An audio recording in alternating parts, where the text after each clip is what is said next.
அல்லேலூயா. நம்ம தொடர்ந்து வந்து பார்த்து போறோம். நம்ம என்ன பார்த்து இருக்கோம்? ஆன்மீக வஞ்சிக்கப்படுதலில் ஆன்மீக வஞ்சிக்கப்படுதல்ன்ற தலைப்பில் நம்ம பார்த்துட்டு வரோம். இந்த எத்தனாவது பார்க்குறோம்? நாம மூன்றாவது பார்க்குறோம். என்னென்ன பகுதிகளில் பிசாசு நம்மளை வஞ்சிக்கிறான், நம்மளுடைய ஆசீர்வாதத்தை திருட பார்க்குறான்றதை நீங்கள் புரிஞ்சுக்கணும். என்னென்ன பார்த்தோம்? ஜெபிப்பதில், வேதம் வாசிக்கிறதுல நம்ம பார்த்துட்டோம். மூணாவது மிக முக்கியமான ஒரு பகுதியாக காணப்படுகிறது ஆராதனை. என்னதுங்க? வர்ஷிப். ஆராதனைக்கு இங்கிலீஷ்ல என்னது? வர்ஷிப். இது ரொம்ப ரொம்ப மிக முக்கியமான பகுதி. நம்ம ஆண்டவரை ஆராதிக்கும் விதம் எப்படி இருக்கிறது, இதுல எப்படி பிசாசு வஞ்சகத்தை கொடுக்குறான், நமக்கே தெரியாம அவர் எப்படி நம்ம வந்து சரியான முறையில் அவர் ஆராதிக்கிறோமா அப்படின்றத நம்ம இன்னைக்கு பார்க்க போறோம். அல்லேலூயா. எல்லாத்தையும் நம்ம சொல்ல முடியாது. இன்னைக்கு என்ன தேவன் வகுத்து வைத்திருக்கிறாரோ அதை நான் உங்களுக்கு சொல்றதுக்கு கர்த்தர் தான் கிருபை செய்தரணும். அடிமை நான் அல்ல, கர்த்தர் தான் நம்மளை வழி நடத்தணும். அல்லேலூயா. ஸோ இன்னைக்கு நம்ம வந்து பார்க்க போறது வர்ஷிப்னு சொல்லிட்டேன். இந்த பகுதிகளில் தெய்வம் நம்மளை எப்படி ஆராதிக்க சொல்றாரு அப்படின்றத நம்ம புரிஞ்சுக்கணும். பிளஸ் இன்னொரு விஷயம், பிசாசு இந்த பகுதியில் எப்படி வஞ்சிக்கிறான் நம்மளன்றதை நம்ம தெரிஞ்சுக்கணும்னா, கர்த்தர் நம்ம எப்படி ஆராதிப்போம்? அவருக்கு உகந்த ஆராதனையாக நமது ஆராதனையாகும் அமையும். எத்தனை பேர் விசுவாசிக்கிறீங்க? அப்போ நம்ம இந்த ஆராதிக்கும் விதம் நீ எப்படிப்படுதுன்றது நம்ம சில நான் எல்லாம் ரொம்ப வெளி சார்ந்த காரியங்களை விட நான் வேதத்தில் இருக்கிறத உங்களுக்கு காட்ட விரும்புகிறேன். அல்லேலூயா. வேதத்திலிருந்து உங்களுக்கு சில விஷயங்களை காட்ட போகிறேன். நீங்கள் அதை தெரிஞ்சுக்கணும். சரி, ஃபர்ஸ்ட் நீங்கள் வந்து பார்த்தீங்கன்னா நம்ம ஆராதனை வர்ஷிப்ன்றது எப்படி நம்ம பார்க்குறோம்? ஒரு சில கேள்விகளை உங்களுக்கு சொல்கிறேன். எப்படி நம்ம வர்ஷிப்பை பார்க்குறோம், எப்படி நம்ம அதை அனுபவிக்கிறோம், இப்படி நிறைய கேள்விகள் நமக்குள்ள ஆராதனை பற்றி வரணும். பாருங்க, எனக்குள்ள வந்த கேள்விகளை உங்கள்கிட்ட ஷேர் பண்ணுறேன். எப்படி நம்ம அதை பார்க்குறோம் வர்ஷிப்பை, ப்ளஸ் எப்படி அதை நம்ம அனுபவிக்கிறோம்னா ஃபீல் பண்ணுறோம். அந்த ஆராதனைகளை நம்ம எப்படி இருக்கிறோம், நம்மளை அர்ப்பணிக்கிறோம். ரெண்டாவது, எப்படி நம்ம கொடுக்குறோம், அதாவது நம்ம மனதை அங்கே எப்படி கொடுக்குறோம், எப்படி தேவனை மகிமைப்படுத்துறோம். ஒரு வர்ஷிப்ல யார் மகிமைப்படணும்? கர்த்தரை எப்படி மகிமைப்படுத்துறோம். ரெண்டாவது, எப்படி நம்ம மகிழ்ச்சியை அனுபவிக்கிறோம், அதாவது நியாயமான விதத்தில் அதாவது எப்படின்னா முறையான விதத்தில் அந்த மகிழ்ச்சியை அனுபவிக்கிறோமா வர்ஷிப்ல. பரிசுத்தாவின் அபிஷேகத்தில் நிரப்பப்படும் பொழுது, தேவனை ஆராதிக்கும் பொழுது நம் மகிழ்ச்சியை எப்படி அனுபவிக்கிறோம், இது ரொம்ப முக்கியமானது. அப்புறம் நம்மளுடைய ஆவிக்குரிய வாழ்க்கையில எப்படி அவருடைய அன்புல வளர்றோம், இப்படி பல கேள்விகள் எழுந்துட்டே இருக்கு பார்த்தீங்களா. வர்ஷிப் நம்மளை எப்படி மறுரூபப்படுத்துதுன்றது நீங்க புரிஞ்சுக்கணும். ஆமென். வர்ஷிப்ன்றது நம்மள என்ன பண்ணணும்? நம்மள இயேசுநாதர் மலையில போய் ஆண்டவரோட சஞ்சரிக்கும் பொழுது அவருடைய உடல் எப்படி இருந்தது? அப்படி இங்கிருந்து வந்து போனா கூட அங்கிருந்து உடல் எப்படி இருந்தது? எப்படிங்க இருந்தது? என்ன எங்கேயோ சிந்திங்க, பைபிள் படிச்சிருக்கீங்களா? எப்படி இருந்தது? எங்கேயோ இங்கிருந்து 100 கிலோமீட்டர் போயிட்டா மாதிரி மைண்டை வச்சுக்கிட்டு முதல்ல எங்க சிந்தனையில் இருக்கிறீங்க? நீங்க சண்டே முதல்ல வாங்க. எங்க இருந்தாலும் அங்கிருந்து என்ன பண்றீங்க? பஸ்ஸை பிடிச்சி உடனே எங்க வந்துடுறீங்க? என்ன ஃபாஸ்டர் என்ன பஸ் அது? அதை பிடிச்சி உடனே இங்க வந்துடுங்க. எங்க வந்துடணும்? கறி கடைக்குல எங்க தோறணும்? இங்கே வந்து நீங்க ஞாயிற்றுக்கிழமைன்றதுனால மைண்ட் எல்லாம் அங்கதான் போகுது. கறி கடைக்கு போறது எப்படி அந்த மாதிரி போதா மைண்டு? முதல்ல இன்னைக்கு தேவனுடைய வார்த்தையில கூர்ந்து நல்லா கவனிக்கிறதுக்கு இறுதியை வைத்துக் கொள்ளுங்க. இப்போ இது தேவன் வந்து இயேசுநாதர் வந்து போகும்போது என்ன ஆகுது? அவருடைய முகம் எப்படி ஆகுது? தேவனோடு கூட அப்ப தேவனோடு சஞ்சரிக்கிறது. இப்படி பல கேள்விகள். ஆராதனையில தேவனோடு சஞ்சரிக்கிறோமா? இப்படி பல கேள்விகள் வந்துட்டே இருக்கு. எல்லாத்தை விட மிக முக்கியமா கடைசியில ஆராதனையில நம்ம கனி கொடுக்கிறோமா? ஒரு வர்ஷிப் நம்மளை கனி கொடுக்குற பிள்ளைகளாக மாற்றுகிறதா? கனினா என்னது? மாங்கனி, அந்த கனி. என்ன கனி? கனினா ஆவியின் கனியா? என்னது?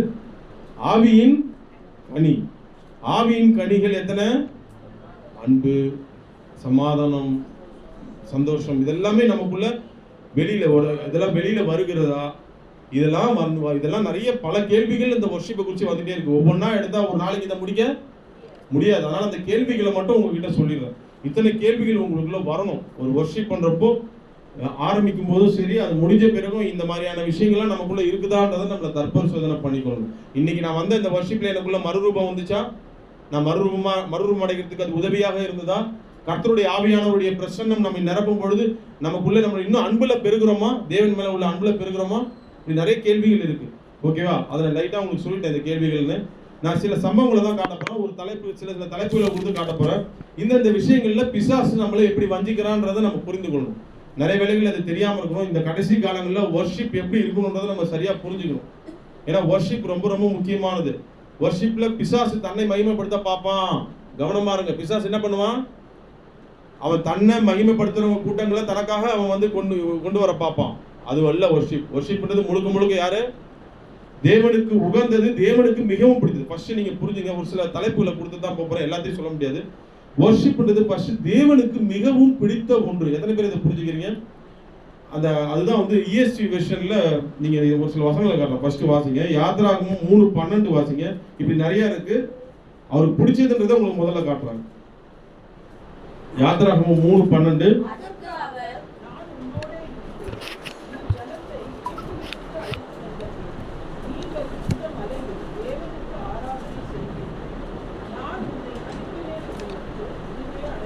முதல்ல அவர் தன்னுடைய ஜனங்களை எழுந்து கூட்டு வந்து என்ன பண்றாரு? என்னை வர்ஷிப், ஆராதனைக்கு. இதான் இங்கிலீஷ் NIV வெர்ஷன்ல வர்ஷிப்னு போடப்பட்டிருக்கு. ஆராதனை, அவரை தேவனை ஒரு ஜனங்களை கூட்டு வராருன்னா நீ எனக்கு பலி செலுத்து, அதெல்லாம் கூட அடுத்தது தான். ஃபர்ஸ்ட் என்னது? உனக்கும் எனக்குமான கனெக்டிவிட்டி, ரிலேஷன்ஸ். என்னை ஆராதிக்கிறதுக்கு என் ஜனங்களை நீ தொடர்ந்து வாசிச்சு பாருங்களேன். தொடர்ந்து நிறைய வசனங்கள் வரும், எல்லாத்தையும் காட்ட முடியாது, நான் சொல்றேன். யாத்ராகமம் 8:1 வாசிங்க. கடவுளுக்கு உகந்தது பிடிச்சதுன்றது நீங்க புரிஞ்சுக்கணும்.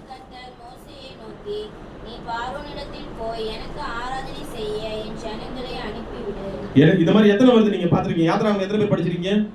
யாத்ராகமம்னு ஒரு புக் இருக்கா பைபிள்ல? எத்தனை பேர் படிச்சிருக்கீங்க? நீ இப்போ வாசிட்டு வந்தீங்கன்னா எல்லாரும் படிச்சிருப்பீங்க. அதுல நீங்க நிறைய இடங்களை நீங்க பாருங்க. யாத்ராகமம் 4:21 வாசிமா.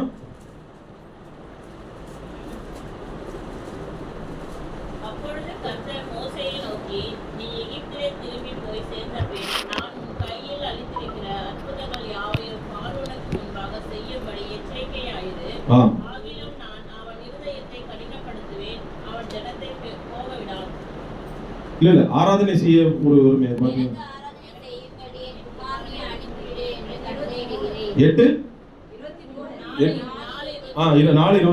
பாத்தீங்கன்னா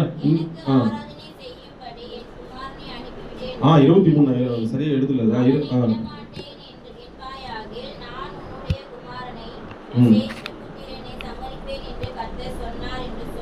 போதுமா? இப்ப இதெல்லாம் நீங்க பார்க்கும்போது என்ன புரியுது? இன்னும் கூட ஒரு வசந்த வாசியா. யாத்ராகமம் 8:1 வாசியுமா? வாசிங்களா? 8:20 வாசிங்க. அதே 8:20 வாசிங்க. தேவனுடைய உள்ளம்.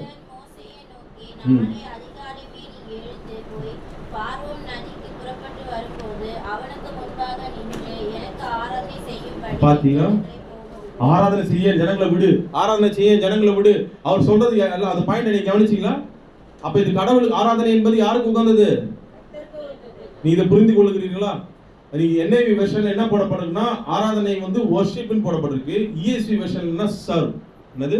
சர்வ், பணிவிடை. அந்த ஆராதனையும் அதுவும் கரெக்ட் தான். கடவுளுடைய இடத்துல தன்னை வந்து நம்ம அவரை முழுமையாக அவருக்குரிய அவரை கொடுத்துட்டு நம்ம என்ன பண்ணணும்? பணிவிடை போல நம்ம அவருக்கு எல்லாவற்றையும் நம்ம இருதயத்தையே கொடுக்கணும். ஆமென், ஹல்லேலூயா. அந்த இடத்துல நீங்க நோட் பண்ணிக்கணும். நான் அதை அடுத்த தலைப்புல சொல்றேன். அந்த இடத்துல ஒவ்வொரு பகுதியிலும் சர்வ் இருக்கும். என்ன இருக்கணும்? சர்வ். நான் சொல்றேன் அதை அடுத்ததுல. ஃபர்ஸ்ட் ஆராதனைன்றது மிகவும் பிடித்த ஒன்றுன்றது எத்தனை பேர் புரிஞ்சுக்கிறீங்க? யாருக்கு? நீங்க தொடர்ந்து நீங்க நிறைய யாத்ராகமம் நீங்க வாசிட்டே வந்தீங்கன்னா யாத்ராகமம் 9:1 கூட ஜஸ்ட் ஒரு வாட்டி வாசிங்க. நிறைய நான் எக்ஸெட்ரா நிறைய இருக்கு. பாத்தீங்களா? எத்தனை இடங்கள்ல வருது பாருங்க. யாத்ராகமம் 10:7 கூட வரும் பாருங்க. அவருக்கு பிடிச்ச ஒன்று வர்ஷிப்ன்றது.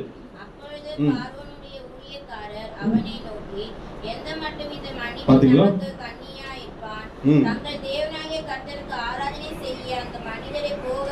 பாருங்க, பார்வோன் மண்டையில கொட்டுற மாதிரி பேசுறாரு. ஆனா அங்க இருக்கிற அந்த அமைச்சர்களா இல்ல அங்க இருக்கிற யாரு பெரிய ஆளுங்க புரிஞ்சுக்கிட்டாங்க. பார்வோன் என்ன பண்றாங்க? அந்த தேவன் என்னத்தப்பா எதிர்பார்க்கிறாரு ஜனங்க கிட்ட? வர்ஷிப் பண்றது தானே. நீ விட்டுடு அவங்கள, நீ தேவையில்லாம அடி வாங்கிடாத. யார சொல்றாரு? பார்வோனுக்கு சொல்றாங்க, ஆலோசனை கொடுக்குறாங்க. அந்த ஜனங்களை விட்டுடு. அந்த ஏன்னா தேவனை அவங்க என்ன பண்றாங்க? ஆராதிக்கிறது. அந்த ஆராதனையை யார் விரும்புறான்னு யார் புரிஞ்சுக்கிட்டா? அங்க எகிப்துல இருக்கவங்களே புரிஞ்சுட்டாங்க. அது பெரிய விஷயம் இல்லை. இன்னைக்கு ஆண்டவருடைய பிள்ளைகளாகிய நாம புரிஞ்சுக்கிட்டோமா? ஆராதனை என்பது தேவனுக்கு மிகவும் பிடித்தமான ஒன்று புரிஞ்சுக்கிறோமா? இதுல பிசாசு நம்மளை புரிந்து கொள்ள விடாமல் அவன் வஞ்சிக்கும் பகுதி. ஆராதனை என்பது தேவனுக்கு பிடித்த ஒன்றுன்றதை முதல்ல நம்ம புரிஞ்சுக்கணும். அதனாலதான் ஆராதனை, சில பேர்லாம் ஆராதனையை விட்டுட்டு கூட நம்ம ஆலயத்துக்கு வருவாங்க. அடுத்த பகுதிக்கு நேராக நம்ம வந்து உட்கார்ந்துலாம் கிடையவே கிடையாது. ஆராதனையிலே நம்ம வந்து உட்காரணும். ஏன்னா அது கடவுளுக்கு மிகவும் பிடித்த ஒன்று. கரண்டை தட்டி தேவனை நாம பயன்படுத்தலாமா? ஏன்னா உங்க இருதயத்தோட கூட அது தொடர்பு. கடவுளுக்கும் உங்களுக்குமான ஒரு கனெக்டிவிட்டி. அந்த இடத்த விட்டுட்டு நீங்க வந்து ஆராதனை எல்லாம் முடிச்சுட்டு நம்ம வந்து தேவனுடைய சமூகத்துல வரக்கூடாது. நம்ம இருதயத்தை ஆரம்பத்துல இருந்தே நம்ம துதிக்கும் பொழுதே ஒரு ஆராதிக்க ஆரம்பித்துருவோம். எத்தனை பேர் விசுவாசிக்கிறீங்க? அதனாலதான் அதை தேவன் விரும்புகிறார். நீங்க அதை இப்ப நீங்க பாருங்க, இவ்வளவு காலத்துல இத்தனை வருட அடிமத்தில இருந்து வந்த பிறகு அவங்க கிட்ட காணிக்கைகள்லாம் கூட அவர் அதிகமா அது அப்புறமா தான் அதெல்லாம் ஃபர்ஸ்ட் அவர் எதிர்பார்க்கறது ஜனங்களை ஆராதிக்க, அந்த ஆராதனை அந்த வர்ஷிப்னா அவர் தேவன் விரும்புறார். நீங்க அதை தயவு செய்து புரிஞ்சுக்கலாம். ஃபர்ஸ்ட் நான் சொன்னதுனாது ஒரு சின்ன தலைப்பு தான். ஃபர்ஸ்ட் தேவனுக்கு இது ஆராதனை என்பது மிகவும் பிடித்த ஒன்று. அந்த ஆராதனை வந்து அவ்வளவு லைக் பண்றாரு நம்ம ஜீசஸ். அடுத்தபடியா நம்ம பார்க்க போறது ஆராதனையில நீங்க ஒரு விஷயம் புரிஞ்சுங்க. ஆராதனையை தாமதப்படுத்தணும்ன்ற எண்ணம் வந்தா தயவுசெய்து பிசாசுடைய நீங்க புரிஞ்சு கடிஞ்சுக்க. ஆராதனைக்கு அப்புறமா போலான்னு வந்து டிஸ்டம் ஏதாவது பிசாசு மாதிரி தடை இருந்திருந்ததுன்னா இன்னைக்கு அதை விலைக்கு போடும். ஹல்லேலூயா. ஆராதனைக்கு முன்னாடியே என் தெய்வத்தை நான் வந்து ஆராதனைக்கு போய் உட்கார்ந்தேன். ஏன்னா தெய்வம் அத்தனை தடவை சொல்றாரு யாத்திராமத்துல ஆராதனை செய்ய ஜனங்களை விட்டுட்டு அப்ப முதல்ல அவர் எதிர்பார்க்கிறாரு. எதை எதிர்பார்க்கிறாரு? பரலோகத்துல என்ன நடக்குது? ஆராதனை நடந்து கொண்டு இருக்கிறது. சேனைகளின் கர்த்தர் பரிசுத்தர் பரிசுத்தர் பரிசுத்தர் ஆராதிச்சுக்கிட்டே இருக்கிறாங்க. அந்த ஆராதனையை தேவன் விரும்புறார். மனதில் இருத்திக் கொள்ளுங்க. ரெண்டாவது வந்து அந்த ஆராதனை வந்து எப்படிப்பட்டதாக இருக்கணும்னா, இப்ப சர்வன்ட் சொன்ன அந்த வார்த்தை நீங்க மைண்ட்ல நோட் பண்ணீங்க. NIV வெர்ஷன்ல என்ன போடப்பட்டிருக்கு? NIV வெர்ஷன்ல வந்து வர்ஷிப். ESV வெர்ஷன்ஸ்ல மற்ற வெர்ஷன்ஸ்லாம் பார்க்கும்போது மேக்ஸிமம் பார்த்தீங்கன்னா சர்வன்ட் போடப்படும். என்ன போடப்பட்டிருக்கு? நான் சில விஷயங்கள் தான் காட்ட போறேன். நம்ம ஆராதனையை ஒழுங்குபடுத்துறதுக்காக தான் இன்னைக்கு பேசுறேன். ஹல்லேலூயா. அதுல பிசாசு எப்படி நம்மளை வஞ்சிக்கிறான், நீங்க ஆசீர்வாதம் பெற விடாம தடை பண்ணுகிறான்றதை நான் உங்களுக்கு காட்டுறேன். ஸோ இந்த சர்வ் சொல்றேன். நம்ம எத்தனை பேர் ஆராதனையில தாழ்மையா இருக்கணும்? சர்வ்னா என்ன அர்த்தம்? ஒரு பணிவிடைக்காரர் எப்படி வருவான்? ரஃபா வருவான். எப்படி வருவான்? வேலை வீட்டில் வேலை செய்ய எப்படி வருவான்? கூலிங் கிளாஸ்லாம் போட்டு சார் இப்படியே சொல்லுவான். எப்படி வருவான்? எப்படி வருவான்? முதல்ல இங்க வர்றதுக்கே அவன் தகுதி இல்லாத எனக்கு உட்கார வச்சிருக்கதே பெரிய கிருபைன்னு எத்தனை பேர் பாக்குறீங்க? அப்படி பாக்குறவங்க மட்டும் கரங்களை தேவனை தட்டி தேவன் நான் மயப்படுத்தலாமா? தேவனுடைய சமூகத்துல அவர் முன்னாடி நான் உட்காரத்துக்கே எனக்கு அருகதை கிடையாது. சர்வ்னா என்னது? ஒரு பணி. அந்த அவர் முன்னாடி வந்து நம்மள எல்லாத்தையும் கொடுத்துடணும். சர்வன்ட். அருமையா சொன்னாங்க. நம்ம என்னதான் பிள்ளைகளாக அழைக்கப்பட்டா கூட இன்னைக்கு ஜீசஸ் சர்வன்ட் போல தான் இருக்கிறார். உங்களுக்காகவும் எனக்காகவும் பரிந்து பேசிக்கிட்டு இருக்கிறார். கரங்கள் தட்டி அவன் நாம மயப்படுத்தலாமா? அவர் பிதாவின் வலது பக்கத்திலே கூட உட்கார்ந்தா கூட அந்த கிரீடங்கள்ல உள்ள சந்தோஷங்களை பண்ணல. உனக்காகவும் எனக்காகவும் அவர் பரிந்து பேசி கொண்டிருக்கிறார். நீங்கள் அந்த பெற்ற ரட்சிப்பை விட்டுட கூடாதுன்னு. அதனால இன்னைக்கு நீங்க சர்வ் என்ன சொன்ன ஆராதனை என்பது என்ன? பிசாசுல நிறைய வஞ்சிச்சிருவோம். அந்த இடத்துல நீங்க ஆராதனை பகுதியில ஒவ்வொரு பகுதியிலுமே தாழ்மை காணப்படணும். என்ன சொன்னா ஒவ்வொரு ஒரு வேலைக்காரன் எந்த இடத்துலயுமே ஆணவப்பட முடியாது. காப்பி கொடுக்குறவங்க தாழ்மையா இருப்பான். என்னது வேற என்னது? ஐயா டவல் எடுத்து வந்து கொடுத்தா அங்க போய் நான் திமுறாலாம் நடக்க மாட்டான். டவல் கொடுத்தோம் எடுத்துட்டு வாப்பா. எல்லாத்துக்குமே அவன் வேலைக்காரன் எப்படி இருப்பான்? அவன் தாழ்மையா தான் நடந்துப்பான். ஏதாவது ஒரு பகுதி இருக்கா? சாப்பாடு போடுறப்ப எப்படி கொடுப்பான்? சாப்பாடு ஒரு ஓனருக்கு அப்படி தூக்கி அப்படி கேஷ் போடுவான். எப்படி போடுவான்? நம்ம அப்ப எப்படி நடக்கணும்? எப்படி தட்டில் எப்படி இலையில வைப்பான்? ஐயா இந்தாங்க எப்படிதான் நம்ம கொஞ்சம் யோசிப்பாரு. எப்படி அப்ப தாழ்மை என்பது அந்த சர்வ். கடவுளுக்காக நம்ம எதை கொடுக்குறோம்? ஆடு மாடுங்களா? என்ன கொடுக்கறதுக்கு வந்துருக்கோம்? நம்ம உள்ளத்தை கொடுக்குறோம். ஹல்லேலூயா. அந்த ஆராதனை பகுதி என்பது நம்ம உள்ளத்தை எப்படி கொடுக்கணும்? முழுமையா ஒவ்வொரு பகுதியும். இந்த இடம் உங்களை ஆக்கிரமிச்சுட்டு இருந்தா அந்த இடத்துல தூக்கி போடுங்க. எதுவுமே உங்களை ஆக்கிரமிக்க கூடாது. உங்க கவலைகள் பிரச்சனைகள் எதுவுமே உங்களுக்கு என்ன பண்ணக்கூடாது. ஒரு ஓனருக்கு ஒரு எப்படி முழுமையா தன்னுடைய இது அர்ப்பணிச்சு சர்வ் பண்றாங்க, அது போல உங்களுடைய ஆராதனை இருக்கணும். கரங்களை தட்டி தேவனை நாம மயப்படுத்தலாமா? கனப்படுத்தணும். யாரை மயப்படுத்தணும்? நீ சர்வன்ட் வெளியில தெரியும். அவங்க யாரை காட்டுறாங்க? ஒரு வீட்டுல ஒரு வேலைக்காரன் வெளியில தெரிய மாட்டான். யார் தெரியுமா? யார் தெரிவாரு? அந்த இடத்துல நீங்க அதுதான் நீங்க சொல்றேன். நீங்க இந்த மிக முக்கியமான பகுதி நோட் பண்ணீங்க. சர்வன்ட். அதுக்கு நான் ஒரு இதை காட்ட போறேன் உங்களுக்கு. வேதத்தோட உங்களுக்கு பேசினாதான் புரியும். பழைய ஏற்பாட்டு அந்த சம்பவத்துக்குள்ள போல நீங்க வர்ஷிப்புக்கோட கம்பேர் பண்ணி பாருங்க, உங்களுக்கு புரியும். யாத்திராகமும் 32 எடுங்க. 25 30 வாசிங்க. 20 யாத்திராகமம் 32 25.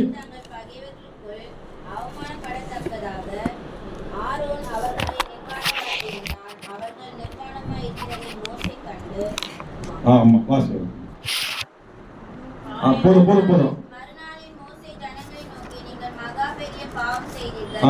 உங்களுக்காக பாவ நிவர்த்தி செய்யக்கூடுமோ என்று அறிய இப்பொழுது நான் கர்த்தரிடத்திற்கு ஏறி போகிறேன் என்றார். போதுமா? ஃபர்ஸ்ட் யாத்திராகமம் 32:25 நீங்க ஸ்பிரிச்சுவலா இந்த வார்த்தையை சொல்ல போறோம்.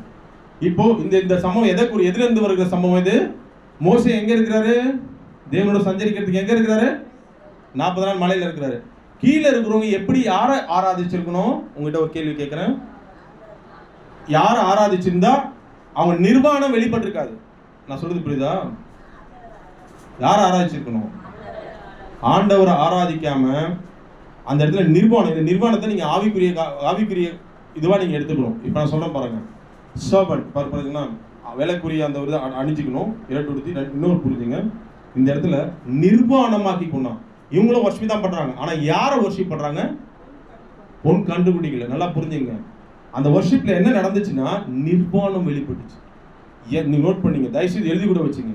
யார் ஒருத்தவங்க தங்களை காட்டுறாங்களோ அவன் நிர்வாணம். வர்ஷிப்ல தங்களை காட்டினா அவன் நிர்வாணமா இருக்கிறான்னு அர்த்தம். வர்ஷிப்ல தன்னை காட்டினா நிர்வாணமா இருக்கிறான்னு அர்த்தம். அங்க கர்த்தரை காட்டுறாதான் அது வர்ஷிப். இல்லைன்னா தன்னை காட்ட காட்ட காட்ட காட்ட அவன் அவிழ்த்து தன்னை காட்டிக்கிட்டு இருக்கிறான். அந்த இடத்துல வந்து அவன் தன்னை தான் மகிமைப்படுத்துறான், கர்த்தரை மகிமைப்படுத்தல. புரிஞ்சுக்கிட்டீங்களா? வர்ஷிப் புரிஞ்சுக்கிட்டீங்களா? நான் இது ஸ்பிரிச்சுவலா கொண்டு வரேன்.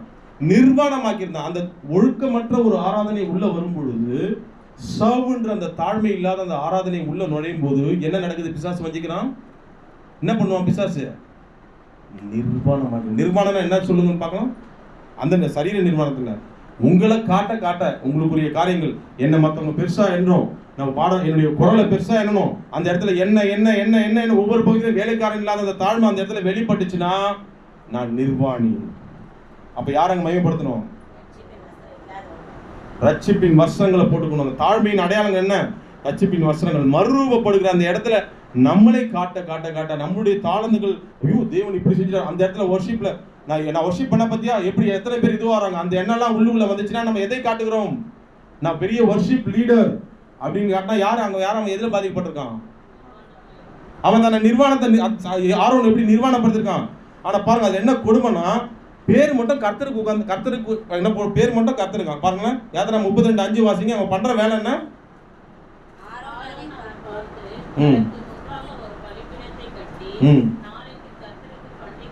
அட கொடுமைய பேர் பாருங்க, பண்றதெல்லாம் பொன்கண்டுடைய வணங்கிட்டு வர்ஷிப் அங்க பண்ணிக்கிட்டு பேர் என்ன இருக்கு?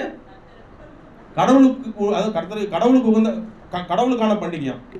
இன்னைக்கு நம்ம வர்ஷிப்ல பேர் மட்டும் இது ஆண்டவருக்கான இது அபிஷேக ஆராதனை அப்படின்னு இருந்துட்டு நம்ம யாரை மையப்படுத்துறோம்? நிர்வாணமாக்கி விட்டுறோம். ஒழுக்கமற்ற ஆராதனை உள்ள நுழைஞ்சதுன்னா என்ன நடந்தது? தன்னை வெளிப்படுத்த ஜனங்க சீட்டு ஆடுறதுக்கு இதெல்லாம் எழுதி ஒரு ஒழுக்கம் இல்லை, கர்த்தருக்குரிய பயம் இல்லை. கர்த்தருடைய சமூகத்துல பயம் இல்லாம கர்த்தருடைய சமூகத்துல ஒரு ஆராதனை நம்ம கலந்து கொள்ளும் போது நிச்சயமாக நம்ம நிர்வாணத்தை காட்டுறது போலதான் ஒவ்வொரு பகுதியும். அப்ப அதை மூடுறதுக்கு ஒருத்தர் வேணும். யார் அவரு? இந்த நிர்வாகத்தை மூடி பரவாயில்ல, இன்னைக்கு நம்ம பாட்டெல்லாம் பாடணும். பிரதான மேய்ப்பர் நம்ம தப்பே பண்ணிட்டாலும் நம்மள மன்னிக்கிற தெய்வமா இருக்காரு. கரங்களை தட்டி தேவனுக்கு நாமத்தை மையப்படுத்தலாமா? நம்ம ஆராதனை முறையை ஒழுங்குபடுத்துறாரு. நம்ம இன்னைக்கு வர்ஷிப் பண்றோம்னா எதுக்கு தெரியுமா? நான் சொல்றேன், கர்த்தருக்கு கனத்தை கொடுங்க, யாரையுமே பார்க்காதீங்க, எதையுமே பார்க்காதீங்க. வயதானவங்க பரவாயில்ல, முடியாதவங்க பரவாயில்ல, முடிஞ்சவங்க நின்று அவரை வர்ஷிப் பண்ணுங்க, இல்ல முட்டி கால் போட்டு கூட பண்ணுங்க. உங்க பணிவை அவர்கிட்ட வெளிப்படுத்த. சர்வன் எத்தனை பேர் விசுவாசிக்கிறீங்க? நம்ம பிள்ளைகளை அழைக்கப்பட்டாலும் நம்ம சர்வன், ஒரு பணிவு வேணும் கர்த்தருக்கு முன்னாடி. அப்பதான் அந்த வர்ஷிப்பை அவர் அங்கீகரிப்பார். அப்படி அங்கீகரிக்கலன்னா, ஆமா இல்லையா, எல்லா இடத்துலயும் நிக்கிறோம். ரேஷன் கடையில ஹாயா உட்காந்துட்டு அப்படி சேர்ல போட்டு உட்காரது கிடையாது. ரேஷன் கடையில, ஹாஸ்பிட்டல்ல நேற்று அங்க நிக்கிறப்போ அவ்வளவு நின்றுதான் போக வேண்டியது இருக்கு. எல்லா இடங்கள்லயும் உடனே போனவங்க சீட்டு கொடுக்குமா, ரேஷன் கொடுங்க, கொடுத்துருவாங்களா? கேன்டீன்ல கூட நிக்கணும். ஆனா கர்த்தருடைய சமூகத்துல ஆராதனை பிசாசு வஞ்சிக்கிற பகுதி. உங்க ஆசீர்வாதத்தை தடை பண்றான். நம்ம பொன் கண்டுபிடிக்கல. அந்த மாதிரி ஒழுக்கமற்ற காரியங்களை ஆராதிச்சிருந்தாதான் இஷ்டம் போல வா, இஷ்டம் போல போ. அவங்க என்ன போடப்பட்டிருக்கு? சீட் அவங்க ஜனங்க எப்படி இருந்தாங்களாம் போடப்பட்டிருப்பாருங்க. பாருங்க என்ன போடப்பட்டிருக்கு. 6ஆம் வசனம் வாசிமா. மறுநாள்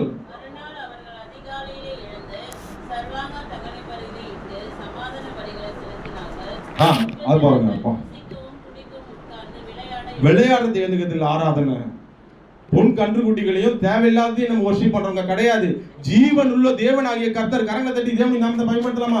அவரை நீங்க ஆராதிச்சீங்கன்னா உங்களை கண்டிப்பாக உள்ளுக்குள்ள பரிசுத்த ஆவியானவர் உட்காரவே விட மாட்டார். எப்படி உட்காரணும்னு எண்ணம் வந்தாலே வர்ஷிப்ல அது கர்த்தருடைய ஆவியானவர் என் கூட இருக்கிறாரான்னு டெஸ்ட் பண்ணீங்க.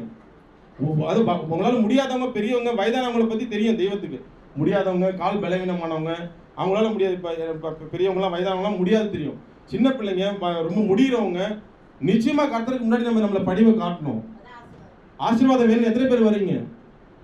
ஆசீர்வதிக்கப்படணுமா? கர்த்தரை கனப்படுத்துங்க. ஹல்லேலூயா. அவரை நீங்க கனப்படுத்துங்க. இங்க நின்று பேசுறவங்க இருக்க, இப்ப இந்த குறிச்சு பேசிட்டேன். இங்க பேசுறவங்களுக்கு பயங்கரமான ரெஸ்பான்சிபிள் இருக்கு. அதான் ஆரோன் இந்த சர்வுக்காக பேசிட்டு இருக்காங்க. அந்த ஆரோன் மிக நல்ல பரிசுத்தவான். யார் அவரு? ஆனா அவரு எதை பார்த்து பயந்துட்டாரு? இந்த ஜனங்களை பார்த்து பயந்து, ஜனங்களுடைய அந்த அட்ராக்ட் ஜனங்களை பண்றதுக்காக நான் என்ன பண்ணுவேன்?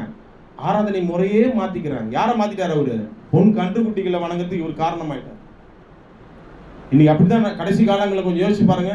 இன்னைக்கு ஜனங்க வரமாட்டேங்கிறாங்க பிரதர், ஜனங்க வரமாட்டேங்கிறாங்க. ஏதாவது அட்ராக்ட் பண்ணாதான் ஜனங்க வராங்க. நீ யாரை வச்சுட்டு இருக்க? அப்போ பொன் கன்றுக்குட்டிகளை வணங்குறது போல நம்ம அர்த்தமாயிடும். கர்த்தரை வணங்கணும், வராங்களோ வரலையோ 2 பேரும் ஒருத்தன் இருந்தாலும் கூட சரி, ஆனால் தெய்வங்க மையப்படணும். இல்லைன்னா அந்த பிரசனமே அந்த அவசியமே இல்லை, அது பண்ண வேண்டிய அவசியம். புரியுதா உங்களுக்கு? இந்த ஆரோனுடைய அந்த இங்கே நிற்கிறவங்களுக்கு ரெஸ்பான்சிபிள் இருக்கு. அந்த என்ன ரெஸ்பான்சிபிள் தெரியுமா இருக்கு? அவங்க கர்த்தரை ஒழுங்கா கர்த்தரை காட்டணும். ஹல்லேலூயா. கர்த்தரை தான் அவங்க மகிமைப்படுத்தணும். இந்த இடத்துல ஆரோன் அதை தவறி விட்டார், ஆனால் மோசே அதை தவற விடவில்லை. அதுதான் இந்த எக்னிஷியாவை வாசிச்சா. 30ஆம் வசனம் வாசிங்க. நீங்க என்னமா வாசிச்சது? மறுநாளிலே மோசே ஜனங்களை நோக்கி, நீங்கள் மகா பெரிய பாவம் செய்தீர்கள், உங்களுக்காக பாவ நிவர்த்தி செய்யக்கூடுமோ என்று அறிய இப்பொழுது நான் கர்த்தரிடத்துக்கு ஏறி போகிறேன். பாத்தீங்களா? இதே மோசேவும் ஆரோனும் ஒரு காலத்துல நல்லா புரிஞ்சுங்க, ஜனங்களை பார்த்து பயந்தவங்க. யார்? இப்போ யாத்திராம 16ஆம் அதிகாரத்துலாம் நீங்க வாசிச்சீங்கன்னா ஜனங்க என் மேல கல்லெறிஞ்சிருவாங்களோன்னு என்னது இந்த மாதிரி தான் முறுமுறுத்துக்கிட்டே இருக்கிறாங்களே, ஐயோ சாப்பாடு தண்ணி இல்லை, அதெல்லாம் ரொம்ப போனால் ரொம்ப உள்ள ரொம்ப போகணும். நான் லைட்டாக சொல்கிறேன், கல்லெறிஞ்சிருவாங்களோன்னு பயந்த அந்த மோசே இப்போ எப்படி இருக்கிறாரு? ஆனால் ஆரோன் ஒரு மாதிரி இருக்காரு. மோசே எப்படி இருக்கிறாரு? நீ எத்தனை பேர் எத்தனை லட்சமா இருந்தான்னு கர்த்தருடைய பட்சத்தில் இருக்கிறவன் என் பக்கத்தில் வா. புரியுது? அதுதாங்க வர்ஷிப்னுடைய அந்த மறுரூபத்தினுடைய இது. அவர் எங்கேருந்து வராரு? அவரு நீங்க ஸ்பிரிச்சுவலாக வச்சுங்க, அவர் எங்கேருந்து வராரு? 40 நாள் தேவனோட சஞ்சரிச்சு இந்த வர்ஷிப் கர்த்தரை ஆராய்ச்சி அவர்கிட்ட இந்த வார்த்தைகளை வாங்கிட்டு வர மனுஷன் அவர் எப்படி இருப்பாரு? பலமுள்ள. அப்ப ஆராதனை வந்து ஒரு தாழ்மை. கர்த்தருடைய சமூகத்தில் 40 நாள் எல்லாத்தையும் ஒடுக்கி போட்டு கர்த்தரோடவே இருந்து இறங்கி வந்த மனுஷனுக்கு பாவம்னு தெரியுது. ஆனா ஆரோனுக்கு அது தெரியல. புரிஞ்சுக்கிட்டீங்களா? ஆமா, அந்த சர்வ் ஐயோ இவ்வளவு அவர் எப்படி பாக்குறாரு? மகா பெரிய பாவம் செஞ்சிட்டீங்களே, நிர்வாணமாக்கி வச்சிருக்கிறாரு. நிர்வாணமாக்கி வச்சிருக்கிறீங்க, நீங்க இப்படி பண்றது எவ்வளவு பெரிய பாவம். புரியுதா உங்களுக்கு? இன்னைக்கு நம்மளோட கடவுள் பேசுறாரு. அவரை நீங்க சரியா கனப்படுத்தலையா, அவரை நீங்க சரியா நம்ம உயர்த்தலையா, நம்ம சர்வன் கிடையாது. அப்ப ஆராதனையில் என்ன வேணும் நமக்கு? நான் முதலாளியை கொஞ்சம் எடுத்துக்கிறேன், அவரை வந்து அசால்ட்டா அவரை அற்பமா என்றன்னு அர்த்தம். 31 வாசிங்க. ஐயோ, இந்த ஜனங்கள் பொன்னினால் தங்களுக்கு தெய்வங்களை உண்டாக்கி மகா பெரிய பாவம் செய்திருக்கிறார்கள். பாத்தீங்களா? இன்னைக்கு நம்முடைய வர்ஷிப் முறையை கடவுள் ஒழுங்குபடுத்துறாரு. அதுதான். ஏன்னா உங்களையும் என்னையும் அவர் கடவுள் நேசிக்கிறார். எத்தனை பேர் விசுவாசிக்கிறீங்க? அப்ப நாம என்ன பண்ணணும்? வர்ஷிப்ல கடவுளுக்கு கொடுக்க வேண்டிய மகிமையை கொடுக்கணும்னா நம்மளை கண்டிப்பா சர்வெண்டா நம்மள என்ன பண்ணணும்? தாழ்த்தி போகணும். மனுஷனை வைக்கூடாது. ஒரு காரியத்தை நான் பார்த்தேன், நான் ஜஸ்ட் சொல்றேன். நீங்க யார் பேர்லாம் நமக்கு தேவையில்லை. அது எனக்கு ரொம்ப மனசுல உறுத்துறதுனால தான் நான் உங்கள்கிட்ட பேசுறேன். யூடியூப்ல பார்த்துட்டு வந்த சூழ்நிலையில இந்த காலத்துல எப்படிலாம் நடக்குது பாருங்க. கிரேன்ல மாலை எடுத்துட்டு வந்து போடுறாங்க, கண்டிக்கவே இல்லைங்க அந்த மனுஷன். அப்ப என்ன மாதிரி இருக்கு, வேதனையா இருக்கு பாருங்க. பார்த்து நான் பாருங்க, திரும்பி மிகவும் ஒரு பிரபலமானவங்க கிரேன்ல மாலை எடுத்துட்டு வந்து போடுறாங்க. அவருக்கு யாருங்க அங்க மகிமை பண்ண ஆராதனையில? அதை பார்த்துட்டு அப்படியே பயந்து வந்து போயிட்டேன். இத்தனைக்கு அத்தனை நல்லா பாடக்கூடியவங்க அவங்களாம். யார் மகிமைப்படணும்? வர்ஷிப்ல கர்த்தருடைய நாமும் மாலை யாருக்கு போடணும்? நாமெல்லாம் சேர்த்து யாருக்கு மாலையை போடணும்?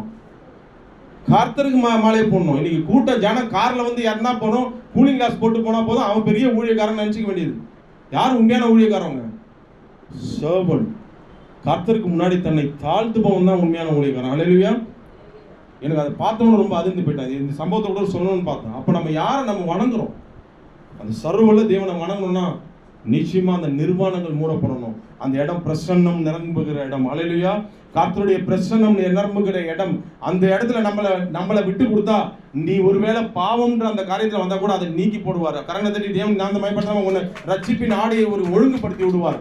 உங்களை கர்த்தர் மூடி உங்களை அரவணைச்சிருவார். உன் நிர்வாணத்தை மூடுகிறது தான் உண்மையான ஆராதனை. எத்தனை பேர் விசுவாசிக்கிறீங்க? நிர்வாணத்தை காட்ட வைப்பது பிசாசு தந்திரத்திலும் பிசாசு கொடுக்குற ஆராதனை. கவனமாக நம்ம நடந்து கொள்வோம். ஒரு சில காரியங்கள் தான் காட்ட போறேன். நம்ம எதுக்குன்னா, நான் என்னையும் சேர்த்து தான் சொல்றேன். தேவன் நம்ம நிறைய வேலைகளை நானும் கனவீனப்படுத்திருப்பேன். ஏன்னா நான் திருத்திக் கொள்ளணும். என்னுடைய ஆராதனை யாருக்கு உகந்த ஆராதனையா இருக்கணும்? கர்த்தருக்கு உகந்த ஆராதனையா இருக்கணும். அடுத்தபடியாக ஆராதனை என்பது பாத்தீங்கன்னா பரிசுத்த ஆவியானவரை நம்ம வந்து அதாவது நம்ம அவருடைய அன்புல நம்ம வளருகிற ஆராதனையாக இருக்கணும். எத்தனை பேர் விசுவாசிக்கிறீங்க? நம்ம வர்ஷிப் எது இருக்கணும்? ஒரு அன்பு இருக்கணும். எத்தனை பேர் அதை ஃபீல் பண்றீங்க? நான் இன்னைக்கு வந்து ஆவியானவரால நான் நிரப்பப்பட்டிருக்கேன். அது ஒரு பகுதி. எனக்கு ரொம்ப சந்தோஷம். அந்நிய பாஷையெல்லாம் நான் பேசப்பட்டிருக்கேன். எனக்கு ரொம்ப சந்தோஷம். பெரிய விடுதலை அங்கே நடந்தது. நோயிலிருந்து விடுதலை, இதெல்லாம் எனக்கு கிடைச்சது. ரொம்ப சந்தோஷம். ஆனா இது எல்லாமே யார் மேல உள்ள அன்புக்கு பெருக்கணும்? கர்த்தர் மேல உள்ள அன்பை பெருக்கணும், மனிதர்கள் மீதும் நம்ம அன்பு செலுத்தணும். இந்த அன்பு நமக்குள்ள பெருக்கணும். அதனால தான் பவுல் வந்து தெளிவா சொல்லிட்டார். 1 கொரிந்தியர் 13 எடுங்களேன். 1:2 வாசிங்க. 1 கொரிந்தியர் 13 1:2. இதுக்கு என்ன தலைப்புனா, நம்முடைய ஆராதனையானது நம்ம அன்பை நமக்கு பெருக்கணும். ஹல்லேலூயா. மனுஷர் பாஷைகளையும் பேசினாலும் அன்பு எனக்கு இராவிட்டால் சத்தமிடுகிற வெண்கலம் போலவும் ஓசையிடுகிற கைத்தாளம் போலவும் இருப்பேன். நான் தீர்க்கதரிசன வரத்தை உடையவனாய் இருந்து சகல ரகசியங்களையும் சகல அறிவையும் அறிந்தாலும், மலைகளை பெயர்க்கத்தக்கதாக சகல விசுவாசம் உள்ளவனாய் இருந்தாலும், அன்பு எனக்கு இராவிட்டால் நான் ஒன்றுமில்லை.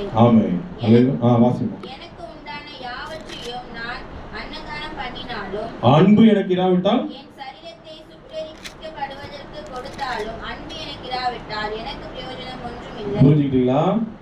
இந்த அந்நிய பாஷை இது எல்லாமே எதுல வருது? நீங்க வர்ஷிப் பண்ணும்போது, கடவுளை ஆராதிக்கும் போது கடவுள் நமக்கு கொடுக்குற வரங்கள். எத்தனை பேர் இதை ஃபீல் பண்றீங்க? அந்நிய பாஷை, இன்னும் பல வரங்கள் நம்ம கடவுள் கொடுக்குறாரு. தீர்க்க தரிசன வரங்கள், இப்படி நிறைய வரங்கள் நம்ம கடவுள் அந்த வர்ஷிப்லயும் கொடுக்குறாரு. 9 வரங்களை நமக்கு கொடுக்குற அதே தேவன் தான் 9 கனிகளையும் நமக்கு கொடுக்குறாருன்னு எத்தனை பேர் புரிஞ்சுக்கிறீங்க? அந்த அதுல முதல் கனி என்ன கனி? பலாப்பழமா? என்ன கனி? அன்பு. அந்த அன்பு நமக்குள்ள இல்லைன்னா இந்த வர்ஷிப்புக்கு அர்த்தம் இல்லை. நோட் பண்ணி கூட வச்சுங்க. அன்பு இல்லைன்னா அந்த வர்ஷிப்புக்கு எனக்கு, நான் என்ன வர்ஷிப் பண்ணாலும் சரி, பெரிய பெரிய கூடாரமே அமைச்சு இந்த உலகமே கவருகிற வர்ஷிப் பண்ணாலும் சரி, அன்பு எனக்கு இராவிட்டால், பெரிய நோட்டீஸ் எல்லாம் போட்டு ஊழியக்காரர் அப்படியே கனப்படுத்தி உட்கார வச்சு நல்லா பண்ணாலும் கூட எனக்கு அன்பு இராவிட்டால் பிரயோஜனம் இல்லை. ஏன்னா இது கடவுளுடைய பார்வையில பிரயோஜனம் இல்லை. நம்ம வந்து கடவுள் ஏதோ ஒரு ஈவென்ட் பண்றது இல்ல, கர்த்தரோட கூட அன்புல பலப்படுவதற்கு தான் இந்த வர்ஷிப். ஹல்லேலூயா.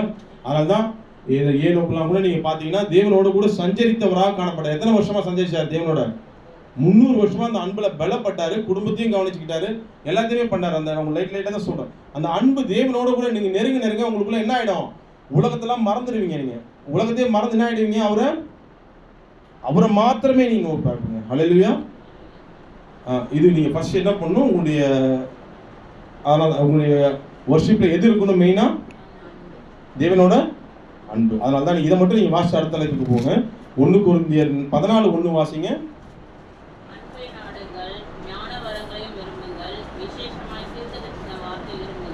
ஆமென். என்ன சொன்ன? ஃபர்ஸ்ட் நீங்க இதெல்லாம் நீங்க மற்ற வரங்கள்லாம் நாடுறீங்க, ரொம்ப சந்தோஷம் தான். அதை நாடுவதற்கு முன்பாக பவுல் நமக்கு கொடுக்கிற ஆலோசனை என்ன? 1 கொரிந்தியர் 14:1 அன்பை நாடுங்க. அதுக்கப்புறமா தான் வரங்கள் எல்லாமே வரிசைப்படுத்தி வருது. ஹல்லேலூயா. அன்பு இருக்கும் பொழுது நிச்சயமாக கடவுள் உங்களுக்குள்ள எல்லா வரங்களையும் தானாவே நீங்க வந்து நின்று ஜெபிச்சாலே கடவுள் உங்களுக்கு என்ன பண்ணுவாரு? பரிசுத்த ஆவியானவரை வந்து நம்ம முழு மனதோடு நோக்கி பார்க்கும்போது அவர் இருதயத்தில் நமக்கு அன்பை ஊற்றுகிறார். அப்படி ஊற்றப்படும் பொழுதே நமக்குள்ள இது எல்லாமே கூட வந்துடும். எத்தனை பேர் விசுவாசிக்கிறீங்க? நீ முழு மனதோடு அவரை நோக்கி அன்பு கூறுங்க, கர்த்தர் நிச்சயம் உங்களை வந்து அபிஷேகிப்பாரு. அந்த வர்ஷிப் ஒரு அர்த்தமுள்ள ஒரு வர்ஷிப்பாக இருக்கும். ஹல்லேலூயா. இங்க வர்ஷிப் நல்லா பண்ணிட்டு போய் கொலாடியில போய் சண்டை போட்டுட்டு இருந்தா என்ன அர்த்தம்?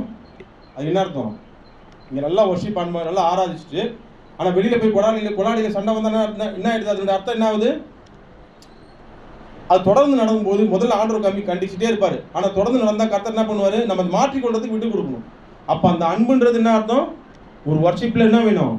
ரொம்ப ரொம்ப மிக முக்கிய பகுதியா இருக்கணும். ஓகேவா? இப்ப அடுத்த பகுதி பாருங்க. இந்த அபிஷேகம், இந்த வர்ஷிப்ல பாத்தீங்கன்னா இருக்க வேண்டிய ஒண்ணு, உங்க அபிஷேகம் வந்து உங்களுடைய நிச்சயமா உங்களுடைய நுகங்கள் என்ன பண்ணிடுமா? முறிச்சிடும். இந்த இன்னொரு விஷயம், பயத்தை எடுத்து போடும். நான் பிசாசு என்ன பண்ணுவான்? நீங்க அபிஷேகம் பெற்றவர்களா இருந்தா கூட உங்களை பயமுறுத்துற வைக்கிறானா, அது ஒரு வஞ்சகம். இது எத்தனை பேர் புரிஞ்சுக்கிறீங்க? நீங்க எனக்கும் பயம் இருந்துச்சு, ஆனா அந்த பயத்தை எடுத்து போடுகிற கர்த்தர். நான் இன்னைக்கு ஒரு உதாரணம் சொன்ன பாருங்க. எனக்கு நீங்க காலையில் நடந்தது, நான் ரொம்ப ஹாஸ்பிட்டல்லாம் போயிட்டு வந்து இந்த மாதிரி மனசு ரொம்ப கலக்கத்தோடு தான் கூட இருந்தேன். இன்னைக்கு பாட்டில் மறுபடியும் அதையும் உறுதிப்படுத்தினாரு. மம்மி ஒரு பாட்டு எடுத்தாங்க. என்ன பாட்டு அது? எண்ணி எண்ணி. அதுல காலையில் எழுந்திருக்கும் போதே அந்த பாட்டு ஓடி இருந்தது மனசுக்குள்ள. அதுல ஒரு வார்த்தை ஒண்ணு கடவுள் போட்டார். அப்பதான் உள்ளுக்குள்ள திடீர்னு ஒரு பாட்டு சம்பந்தமே இல்லாம ஓடிச்சுன்னா அது யார் கொடுக்குறா? நமக்குள்ள திடீர்னு உள்ளுக்குள்ள ஓடும். உன்னை நோக்கும் எதிரியின் கண்ணின் முன்னே பதறாது. அந்த பாட்டு உள்ள ஓடிட்டே இருந்துச்சு. ஏன் ஓடிட்டே இருக்கு? அப்புறம் தான் பார்த்தா, ஐயோ தெய்வம் என் கூட பேசுறீங்க, நேற்று கூட நீ பயப்படாதே, நான் ஒன்னே இருக்கேன்னு சொல்லி தைரியப்படுத்தினாரு. அந்த வார்த்தை தாங்க என்ன பலப்படுத்து. சொல்லி அந்த வர்ஷிப், அந்த இத்தனைக்கும் அதிகமாக நெருங்குவோம். நின்று பேசுறதுனால தேவனோட ரொம்ப சஞ்சரிக்கணும்னு நினைக்காதீங்க. எனக்குள்ள எவ்வளவோ அலட்சியங்கள் இருக்கு, எனக்கு நிறைய மாற்றிக்கணும். ஆனால் அப்படிப்பட்ட என்னோடவே தெய்வம் பேசுறாருன்னா நீங்க உங்களோட பேச மாட்டாரா? கரங்க தட்டி அவர் நாமத்தை மயப்படுத்தலாமா? அப்போ வர்ஷிப்ல என்ன வேணும்? தைரியம். நீங்க கடவுளை வர்ஷிப் பண்ணீங்கன்னா உங்களை தைரியப்படுத்துவார். எத்தனை பேர் விசுவாசிக்கிறீங்க? உங்களுக்கு இருக்கிற பயம், எத்தனை நீண்ட கால பயங்கள்லாம் கூட உங்களை விட்டு என்ன பண்ணிடும்? போயிடும். நீங்க கடவுளை உள்ளத்தின் ஆழத்திலிருந்து நீங்க ஜெபிச்சீங்கன்னா போயிடும். இன்னைக்கு பாட்டில் அதே பாடம் தான் பாடினாங்க மம்மி. அந்த இதில் எண்ணி துதி செய்வா உன்னை நோக்கும் எதிரின்னு பாடினாங்களா இல்லையா? அது பாடும்போதே மனசுக்குள்ள ஒரு கண்ணீர் வந்துச்சு எனக்கு. அப்போ எவ்வளோ நல்ல தெய்வம் பாருங்க, நம்மளை தாய் தகப்பனை போல நேசிக்கிறார் பாருங்க. பாருங்க, அந்த வார்த்தை எனக்கு ரொம்ப பிடிச்சது. அப்போ நமக்குள்ள இருக்கிற பயத்தை என்ன பண்றாரு? கடவுளை எடுத்து போடுறாரு. அதனால தான் நீங்க பேதுருலாம் பார்த்தீங்கன்னா நிறைய நான் உதாரணம் எல்லாத்தையும் சொல்லலாம். பேதுரு வந்து அபிஷேகத்தை பெறுவதற்கு முன்னாடி எப்படி இருந்தாரு இது எல்லாருக்குமே தெரியும். 3 தடவை கிறிஸ்துவ, ஆனா அபிஷேகத்தை பெற்றவர் எப்படி இருந்தாரு? வாசிங்க அந்த வசனத்தை. அப்போஸ்தலர் 2:14 வாசிங்க.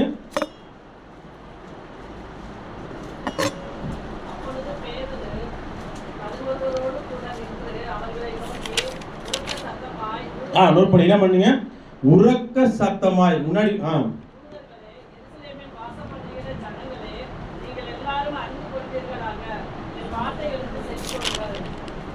பாத்தீங்களா அந்த வார்த்தை என்ன? தொடர்ந்து நீங்க கீழே போய் வாசிங்க. கிறிஸ்துவை வாசிங்க. அதை சகரியால் யோவேலில் சொல்லப்பட்ட தீர்க்க தரிசனங்கள்லாம் சொல்லிட்டு வராரு பாருங்க. தொடர்ந்து வீட்டில் போய் வாசிங்க. எந்த கிறிஸ்துவ மறுதலிச்சாரோ அந்த கிறிஸ்துவ என்ன பண்றாரு? அப்ப என்ன கிடைச்சது அவருக்கு? நீங்க சொல்லுங்க பார்க்கலாம். நீங்களே சொல்லுங்க, என்ன கிடைச்சது அவருக்கு? அதுக்கு கொஞ்ச நேரம் முன்னாடி தாங்க அவர் பெந்தேகோஸ்தேவின் அனுபவத்தை பெற்றுட்டு வந்தாரு. அந்த 2ஆம் அதிகாரத்துல என்ன கிடைச்சது எல்லாருக்கும்? பரிசுத்த ஆவியின் அபிஷேகம் கிடைச்ச பிறகு அவருடைய நிலை எப்படி மாறுச்சு? முன்னாடி 3 தடவை சேவல் கூவுறதுக்கு முன்னாடி 3 தடவை யாரை மறுதலிச்சாரு? ஆண்டவராகிய இயேசு கிறிஸ்துவை மறுதலிச்சவர். அவரு உரக்க சத்தமாய் யூதர்களேன்னு சொல்லி கூப்பிடுறாரு. கூப்பிட்டு யாரை மயப்படுத்துறாரு? தலையை எடுத்துருவாங்க யூதர்கள். ஆனா யாருக்கு முன்னாடி பேசுறாரு? அப்ப எங்க தைரியம் கிடைச்சது? இன்னைக்கு நீங்க ஏதாவது பயத்தோட வந்திருக்கிறீங்களா? அபிஷேகம் நான் பெற்றிருக்கிறேன் பிரதர், ஆனாலும் பயம் எனக்குள்ள இருக்குன்னு சொன்னீங்கன்னா தயவு செய்து அது பிசாசின் வஞ்சகம். ஆன்மீக வாழ்க்கையில உங்களை வர்ஷிப்ல வஞ்சிக்கிற பகுதியை அவன் கொடுக்குறான். நசரேயனாகிய இயேசு வந்து கடிச்சு கொள்ளுங்க. என் அபிஷேக நுகங்களை முறித்து போட்டுரும். எத்தனை வருஷம் பயமா இருந்தாலும் என்ன பண்ணிடுறேன்? வியாதியின் மீது பயத்தை வேற எந்த ஐயோ எதை தூக்கிட்டு போயிடுமோ அப்படின்ற பயம் எது இருந்தாலும் உங்களுக்கு ஒரு கழுகும் எதுவுமே உங்களை தூக்கிட்டு பறந்தும் எதுவும் உங்களை தூக்கிட்டு போக முடியாது. கர்த்தருடைய கரத்துல நீங்க இருக்கிறீங்க. கரங்களை தட்டி தேவனை நாமத்தை மயப்படுத்தலாமா? என்னைக்கு நீங்க அபிஷேகம் பெற்றிருக்கீங்களோ உள்ளுக்குள்ள உங்களுக்கு பரிசுத்த ஆவியானவர் தங்குறாரு. அவருடைய அனுமதி இல்லாம தலையில இருந்து ஒரு முடி கூட விழுகிறது இல்லை. அதனால நீங்க இன்னைக்கு வந்திருக்கிற ஏதாவது பயத்தோட வந்திருக்கிறீங்களா? தயவு செய்து பயத்தை எடுத்து போடுங்க. கடவுளோட கூட உள்ள அன்புல நீங்க பிணைக்கப்படுங்க. அல்லேலூயா. இந்த பேதுருலாம் நீங்க வாசி பாருங்க. பரிசுத்த ஆவியானவரை பெற்ற பிறகு எப்படி ஆயிட்டாரு பாருங்க. அதனால தயவு செய்து நீங்க புரிஞ்சுங்க. ஓகேவா? நான் எல்லாத்தையும் காட்ட முடியல, ஒரு சில விஷயங்கள் தான் காட்டிட்டு வரேன். அடுத்தபடியாக நீங்க இந்த அபிஷேகத்தில் இந்த வர்ஷிப்ன்ற பகுதியில முக்கியமா இன்னொரு பகுதி சில பகுதியில் பார்க்கணும். அடுத்த பகுதி பார்த்தீங்கன்னா வர்ஷிப்ல பார்த்தீங்கன்னா நீங்க வந்து உங்களுக்கும் அவருக்கும் ஒரு தனிப்பட்ட ரிலேஷன்ஷிப் இருக்கணும். என்ன சொன்னா, நீங்க ஒரு வர்ஷிப் பண்ணீங்கன்னா யாரையுமே கடை திறந்து என்ன பண்ணக்கூடாது? கடை திறந்து நீங்க அதுதான் நான் சொல்றேன். இந்த முக்கியமான பகுதி இது. நீங்க வர்ஷிப் பண்ணீங்கன்னா உங்களை சுத்தி ஒரு 10,000 பேர் நின்னா கூட உங்க மனசு யாரோட கனெக்ட்ல இருக்கணும்? என்னைக்கு நீங்க ஜெபிக்க வந்தாலும் கூட, நீங்க எத்தனை பேர் வந்தாலும் கூட அவங்களை யாரையுமே நீங்க பார்க்காதீங்க. பார்க்க வேண்டிய நபர். இதுக்கு தான் உங்களுக்கு நான் வந்து பெரும்பாடுள்ள ஸ்திரீயை நான் உங்களுக்கு காட்டுவேன். அந்த பெரும்பாடுள்ள ஸ்திரீக்கு இயேசு ஒரு உதாரணத்துக்கு சொல்றேன், பட் நீங்க இதை ஸ்பிரிச்சுவலா எடுத்துக்கணும். பெரும்பாடுள்ள ஸ்திரீ வந்து அத்தனை பாடுகளின் மத்தியிலும் யாரை பார்த்துச்சு? அந்த கண்ணு யாரை பார்த்துச்சு? கண்ணு அவங்க போடப்பட்டு நெருக்கி நிற்கிற கூட்டம் எத்தனை கூட்டம் இருந்தாலும் சரி, உங்களை சுத்தி எத்தனை கூட்டம் இருந்தாலும் நீங்க ஸ்பிரிச்சுவலா எடுத்துங்க. அந்த பெரும்பாடுள்ள ஸ்திரீன்னு போடப்பட்டிருக்குல்ல, அந்த இடத்துல நீங்க போட வேண்டிய வார்த்தை என்ன தெரியுமா? பெரும் அன்பு என் மேல நான் அன்பு வச்சிருந்தேன்னா அந்த ஸ்திரீ பெரும்பாடுள்ள ஸ்திரீயே போய் வஸ்திரத்தின் ஓரத்தை இயேசுநாதர் மேல மட்டும்தான் ஃபோக்கஸ். ஒரே ஃபோக்கஸ். இது அப்படியே நீங்க இது வர்ஷிப்ல கொண்டு வாங்கலாம். எப்படி வர்ஷிப்ல நான் எப்படி இருக்கேன்? ஒரே ஃபோக்கஸ். வர்ஷிப்லயும் ஒரே ஃபோக்கஸ் வச்சு நீங்க யாரை நீங்க பாக்குறீங்க?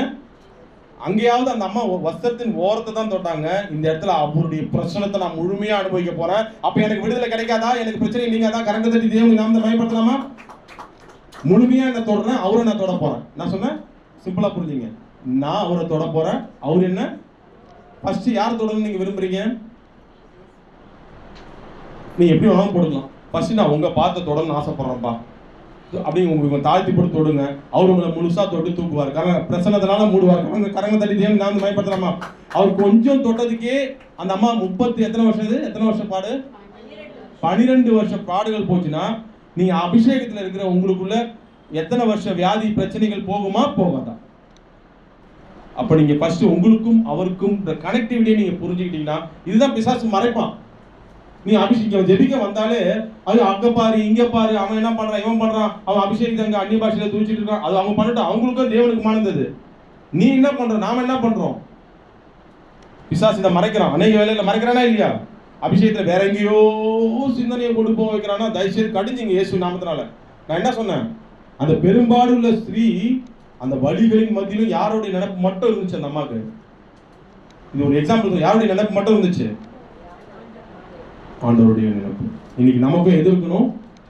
இந்த அபிஷேகம், இந்த வர்ஷிப் எனக்கும் தேவனுக்கும் ஆனது. இதுல இன்னொருத்தருக்கு இடம், எனக்கும் அவருக்கும். ஆண்டவரே எல்லா இருதயத்தையும் உடைச்சு, உங்க இருதயத்தை எல்லாத்தையும் உடைச்சு அவர்கிட்ட ஷேர் பண்ணுங்க. அந்த இடத்துல இருதயத்தை அப்படியே சர்வ் பண்ணி அவர்கிட்ட விட்டு கொடுத்துருங்க. நிச்சயமா உங்களை ஆசீர்வதித்து அபிஷேகம் பண்ணுங்க. ஹல்லேலூயா. எத்தனை பேர் விசுவாசிக்கிறீங்க? ஓகேவா? அப்ப அது இது முக்கியமான ஒரு பகுதி. அடுத்தபடியாக அபிஷேகம் என்பது உங்களை பரிசுத்தப்படுத்துகிற பகுதி. எத்தனை பேர் விசுவாசிக்கிறீங்க? அதுதான் முன்னாடி சொல்லிட்டேன், மறுரூபப்படுத்துகிற ஒரு பகுதி. நான் சின்ன சின்ன தலைப்புகள் தான் கொடுக்குறேன். நீங்க இதனுடைய முக்கியத்துவத்தை நீங்க புரிஞ்சுக்கணுன்றதுக்கு தான் பேசிட்டு இருக்கேன். அபிஷேகம் என்ன சொன்ன முன்னாடி, இப்போ என்ன சொன்னேன்? ஒரு பரிசுத்தப்படுத்துகிற பகுதி. பிசாசு இதை மறைக்க பாப்பா. பாருங்க, நீங்க எவ்வளவு பெரிய அபிஷேகம் பெற்றாலும், ரோமர் 8:13 வாசிங்க. உங்க வாழ்க்கையில ஒரு சேஞ்சஸ் ஒரு எதிர்பார்க்கிறாரு.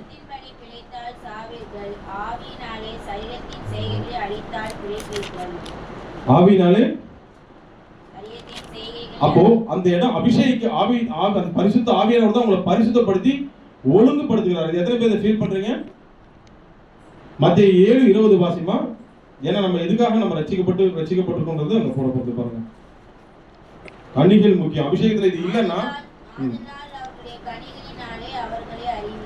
நம்மளை கிறிஸ்தவன் சொல்லி ஊழியக்காரர்கள் மட்டும் இந்த வார்த்தை இல்லை, ஒரு தனிப்பட்ட முறையில் நம்மளை கிறிஸ்தவன் நம்மளை அடையாளப்படுத்துறது நம்ம வர்ஷிப் கண்டிப்பா நமக்கு உதவி செய்யும். பரிசுத்த ஆவியானவர் நமக்குள்ள இருக்கிற எல்லா துர்க்கிரைகளையும் என்ன பண்ணுவாரு, நீக்கி போட்டுட்டு ஒரு கனிகள் கொடுக்குற பிள்ளைகளாக நம்மளை மாற்றுவார்.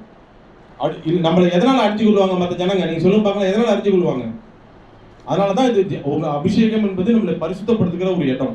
அந்த பயபக்தி வேணும். எதனால அறிஞ்சிப்பாங்க சொல்லுங்க பார்க்கலாம். இப்ப வாசிச்சாங்க, கனிகளினாலே. ஊழியக்காரங்கள் மாத்திரம் இல்ல, ஆண்டவருடைய பிள்ளை நாம எல்லாருமே ஊழியக்காரங்க. எத்தனை பேர் விசுவாசிக்கிறீங்க? இயேசுநாதரை அறிவிக்கிற ஒவ்வொருவரும் ஊழியக்காரங்க தான். அப்ப நம்ம கனிகள்னால நம்ம அறியப்படுறோம். அப்ப நம்ம என்ன பண்ணணும், அந்த வர்ஷிப் நம்மளை பரிசுத்தப்படுத்தணும். எத்தனை பேர் ஃபீல் பண்றீங்க? வர்ஷிப்ன்றது என்ன பண்ணோம்ல, ஒரு சாட்சி உள்ள வாழ்க்கையை நமக்கு கொடுக்கணும். சாட்சி உள்ள வாழ்க்கை கொடுத்தா மட்டும்தான் நம்ம கர்த்தருடைய பிள்ளைகளாக நம்ம அடையாளப்படுத்தப்படுகிறோம் மற்றவங்களால. எத்தனை பேர் புரிஞ்சுக்கிறீங்க? அவருக்கு உதாரணம் சொல்லிட்டா, உங்களுக்கு எலிசா அவனுடைய வாழ்க்கையை உங்களுக்கு எல்லாருக்குமே தெரியும். எலிசா நிறைய வாட்டி சொல்லியிருக்கிறேன். 1 ராஜாக்கள் 4:9 வாசிங்க. 1 ராஜாக்கள்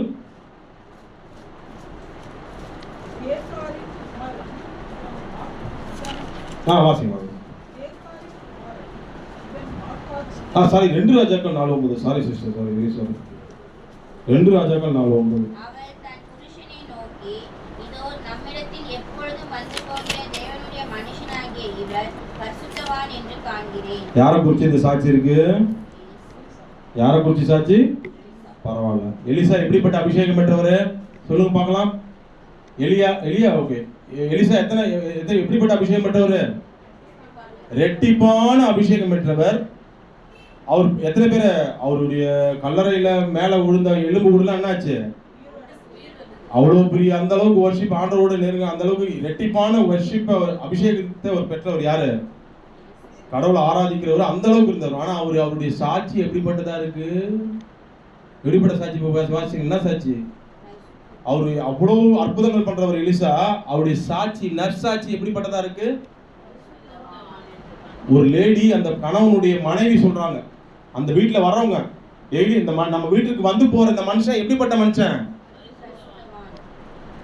அவன் கண்கள்ல பாவம் இல்ல, அவன் பரிசுத்தவான். பரிசுத்தாவின் அபிஷேகம் பெற்ற நம்ம எப்படி இருக்கணும்? பாவத்தை குறித்து பயப்படணும். கர்த்தருடைய ஆவியானவர் நம்மளை பரிசுத்தப்படுத்துவார். ஒரு வர்ஷிப் உங்களை பரிசுத்தப்படுத்தணும். கரண்ட் நிறுத்தி அப்படி நாமத்தை மயப்படுத்தலாம். நம்மளை வர்ஷிப் நம்மளை பரிசுத்தப்படுத்த விட்டு உடனே வராது பரிசுத்தம். உடனே உங்களுக்கு வருமா? உங்களுக்கு எனக்கு வரும்? உடனே வருமா? வராது. ஆனால் நம்மளை பரிசுத்தவனாக கர்த்தர் மாற்றுவார். இந்த எலிசாவை குறித்த சாட்சியை நீங்கள் நானும் பெறணும். என்ன பண்ணோம்? இந்த வீட்டில் வர நம்மளை பார்த்து என்ன சொல்றாங்க? அந்த அம்மா பரிசுத்தமா இருக்கு தெரியுதுப்பா, பரிசுத்தவான் மாதிரி.